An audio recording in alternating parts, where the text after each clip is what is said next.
This ab workout was designed for anyone looking for a flatter and stronger core. This episode is brought to you by New Balance. All right, guys, let's get started. We're going to start on our elbows and toes for a plank and reach. So here, we're going to reach out one arm at a time, trying not to rotate too much. Now, you want to keep your belly button pulled in tight towards the spine. You don't want to let your hips sag, and you don't want to be up here, right? You want to be nice and even. All right, runners, you've got to strengthen the core. It makes you a stronger runner, protects your back, helps you stay injury-free. Really important. Woo, I'm feeling it already. This is a great warm-up. Now, we're going to switch, and we're going to go into the foot, and we're going to sidestep. So lightly tap. Good. Remember, abs are pulled in tight. You're engaging like you're squeezing your stomach this whole time. Okay, keeping your back nice and flat. And breathe.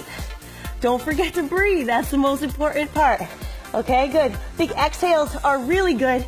Helps you engage the core more. So, shh, and shh. Every time you're doing that exertion, when it gets harder, you want to breathe out. Blow out those candles. Good. Couple more seconds here. You're doing great. The plank is one of the most effective ways to work the core. Good. And relax. Now, we're going to flip it onto the back.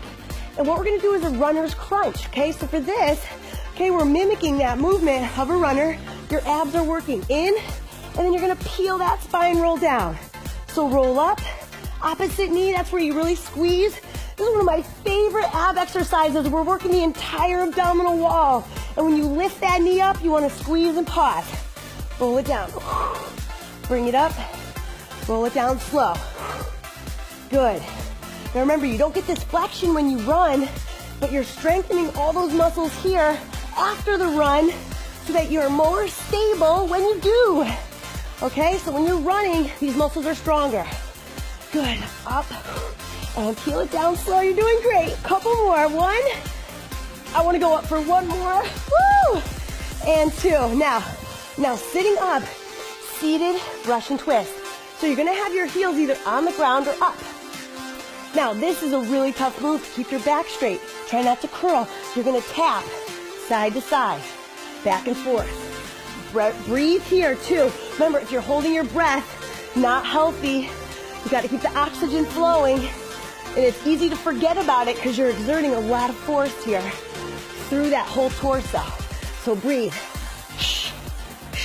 Get that full twist. Try not to let your legs rotate too much here. Keep them stable. Let that twist come all the way from that torso. Two more. One, two, and relax. Now, this one here, you're going into a side plank lift. So you want your elbow underneath your shoulder. You want to lift your hips up. You're getting those obliques. You're getting those back muscles.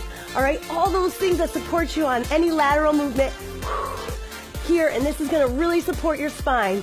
Runners need this. That spine is working during those long runs. Good. Lift. Keep your low back healthy with a little bit of oblique. Good. Breathe. Let's get one more. Oh, baby, those are tough, okay? So remember to keep your shoulder safe by having that elbow directly underneath that shoulder. Good. And we're lifting. Squeeze those abs on the way up. Slow on the way down. You're doing great. Now, these are my favorite moves for runners to do.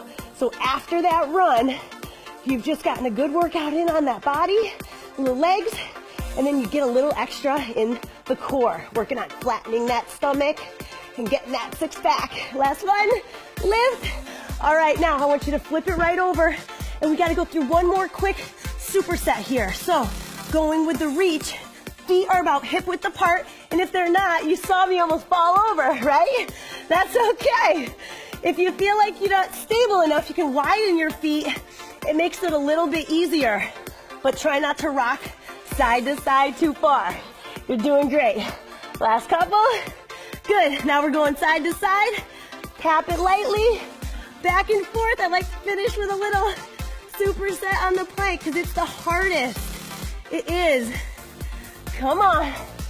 Couple more seconds. 3, 2, and 1. Last one on the runner's crunch. Come on, you guys can do it. It's only 5 minutes. And you're going to finish strong with that workout. In and up. Come on, peel it down. Doing good. Remember that flex is where you exhale. Peel down. And peel. Come on. I'm really feeling the burn, you guys. Last one. And peel down. Oh, awesome job with that core workout, guys. To firm up your running game, check out these tips. Running didn't come easily to me. I'm not a celebrity trainer or a health nut. Woman to woman, this is how I fell in love with running. My love affair with running started when I went for a sunrise jog. It's a beautiful way to start your day. It might sound daunting to wake up at dawn. That early rush of endorphins will keep you energized throughout your whole day. Running never gets boring if you switch up your routine. I alternate between a trail run and a run by the beach or around my neighborhood. Go for distance outdoors and play with high intensity on the treadmill. Find sneakers you just can't wait to put on. New Balance Fresh Foam Zante is what I'm currently wearing. They're snug, they're smooth, and they're light on my feet so I feel fast and I can go that extra mile. Set goals for yourself. If I'm training for a marathon, I'll let that dictate my weekly mileage. For smaller runs, I play little games like sprinting to the next light pole or even for an entire song on my playlist. Speaking of music, your playlist makes you run. A good tip is to start slower and then amp up the pace. Make your playlist as long as you want to run and then don't stop until it ends. A lot of people are worried about their ankles and knees when they run. A good tip here is dynamic stretching, like walking lunges. These help reduce stiffness and prevent injury before a run. A running partner can help you stick to your schedule and keep you motivated. It doesn't even have to be a person. Some dogs make great runners too on short, easy runs. Just be careful not to overexert your pup. So that's how I fell in love with running. I hope you do too.